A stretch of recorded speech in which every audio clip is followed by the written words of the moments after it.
ভারতবর্ষের যে কাঙ্ক্ষিত স্বাধীনতার ৭৯তম দিবস পালন করেছে। ১৯৪৭ সালের ১৫ই আগস্ট ভারত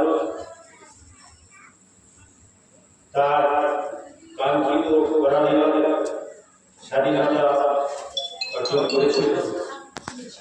সেই অর্জনের ক্ষেত্রে আপামর ভারতবাসী সেখানে জাতি ধর্ম বর্ণ নির্বিশেষে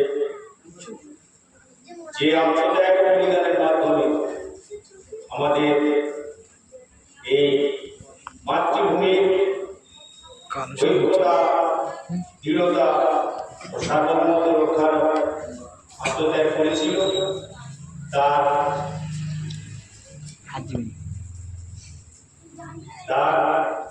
বলিদান স্বরূপ আমরা তাদের আমাদের যে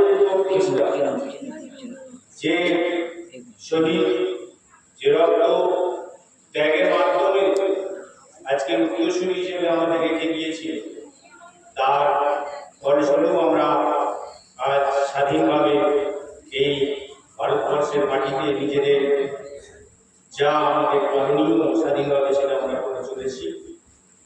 এই ইতিহাস সাধারণত ভারতীয় ইতিহাস সেখানে খানিকটা অনুকূল পরিস্থিতির মধ্যে মুসলিম উম্মাদের জন্য নেই, মুসলিম কওমের জন্য দুর্ভাগ্যের। সে কারণে ইতিহাস দেখা গেছে আত্মবলিদানের সব থেকে অগ্রণী হয়ে গেছিল আমাদের মুসলিম কওমরা। সেই হিসাবে আমাদেরকে ভারতীয় বর্তমান যে প্রেক্ষাপটের নিরিখে দেখা যাচ্ছে আমাদেরকে বলা হয় আমরা খুব ভারতীয়পন্থী নই, কিন্তু সেইটা ব্যাকরণ ভাষা আমাদের যে সকল মাদ্রাসা, মসজিদ এবং অন্যান্য যে প্রতিষ্ঠান মুসলিম প্রতিষ্ঠানগুলো আছে সেইগুলোতে আমরা জানান দিয়ে হয়তো পালন করি না, কিন্তু আমাদের যে দৃঢ়তা একাগ্রতা আছে তার পালনীয় মধ্যে থেকে আমরা সেইটা পালন করছি। আজকে ৭৯তম যে আমাদের স্বাধীনতা দিবস, তার জন্য আমাদের তারপর মাদ্রাসা জামিয়া আমাদের পক্ষ হইতে আমরা যে ৩ বছর অতিক্রান্ত হয়ে যে জায়গায় পরিচালন কমিটি আছে তার থেকে আমরা প্রত্যেক বছরই পালন করে যাচ্ছি। পরম্পরায় আগামীতে যারা আসবে তারা যেন সেভাবে পালন করে, এটা করা উচিত। সেই হিসাবে এখানে আমাদের শিক্ষকরা আছে, ছাত্ররা আমাদের শরণার্থী, এরাও ওতপ্রোতভাবে জড়িত এবং সরকারকে তারা নিজেরা মন দিয়ে যেভাবে পালনটা করছে সেজন্য সকলকে প্রাণটার অভিনন্দন ও আমার স্নেহ ভালোবাসা রইল।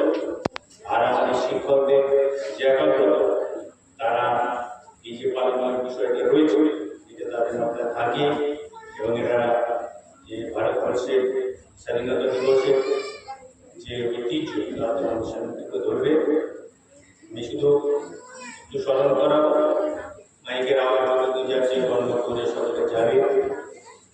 বলা হয় আমাদের মুসলিমদের যে দরদ ভারত দরদি আমরা এই শব্দে মাতৃভক্তি, কারণ আমরা সকাল মানে ফজর থেকে আরম্ভ করে আর রাত আমরা তাহাজ্জুদ পর্যন্ত সব কি করি, কত অর্থ হবে আর কত টাকা হবে, আমরা কোথায় সেজদা করি? মাটিতে। মাটিতে আমরা সেজদা করছি, মানে আমরা এই ভারতের মাটিতে আমরা চুম্বন দিচ্ছি। ভারতের মাতৃ যে আছে তার প্রতি আমাদের একাত্মবোধ সব থেকেই বেশি। সেটা অন্য ধর্মাবলম্বীদের মধ্যে এই ব্যাপারটা নেই। এই আমাদের জায়গায় প্রশ্নটি ছিল, তখন আমি এটা বলেছিলাম আমরা যুগে আল্লাহ দরবারে করছি, তার মাতৃত্বকে আমরা রক্ষার জন্য আমরা যে একেবারেই নিজেদের হৃদয় দিয়ে করি সেটা এর থেকে প্রমাণিত। তারা বলে হ্যাঁ, সেই কারণে আমরা যারা আগামীতে আমার এই যারা ছাত্ররা আছো, তোমরা কোনো কোথাও গিয়ে আমার শিক্ষক হবে, কোথাও কোনো পরিচালনা কমিটি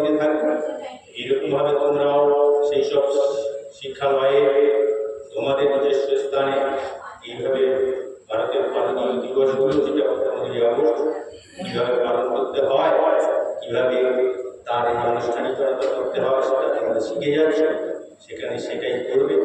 এবং তোমাদের শিক্ষা যারা রয়েছে তারাও তোমাদের পথ প্রদর্শক। সেই হিসাবে তোমরা এখানে শেখার পরে সেখানে তোমাদের এই কার্য পরিচালনার মতো যে শিক্ষা তোমাদের মধ্যে থাকবে সেটাই আমাদের হাতে হয়ে থাকবে। আমি আর বেশি কিছু বলবো না, সকলকে সালাম জানিয়ে আমাদের এখানে শেষ করছি।